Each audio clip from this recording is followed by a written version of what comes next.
అనంతగిరి మండలం బల్లగరవు గ్రామంలో పినకోట పంచాయతీకి సంబంధించి కొంత రోడ్డు పనుల కోసం అని వచ్చారండి. అయితే దానికి సంబంధించినటువంటి సమావేశం అయ్యింది. అతను కాలినడకన నడుచుకుంటూ వెళ్ళారు.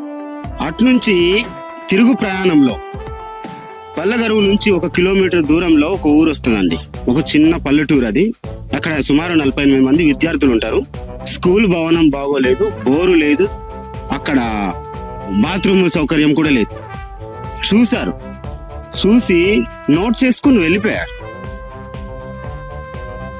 ఇప్పుడు సొంత ఖర్చుతో చక్కగా స్కూల్ భవనము పునర్నిర్మాణం చేస్తున్నారు. బోరు కూడా తీపిచ్చారండి. స్కూల్ భవనానికి సంబంధించినట్టు ఈ ప్రహారీ బాత్రూములు ఇవన్నీ కూడా క్లియర్ అయింది. స్కూల్ భవనం అయితే ఇంకా కన్స్ట్రక్షన్స్ అవుతుంది. ఖచ్చితంగా చేస్తారండి. సొంత నిధులండి, మీరు వెళ్ళి చూడవచ్చు కూడండి.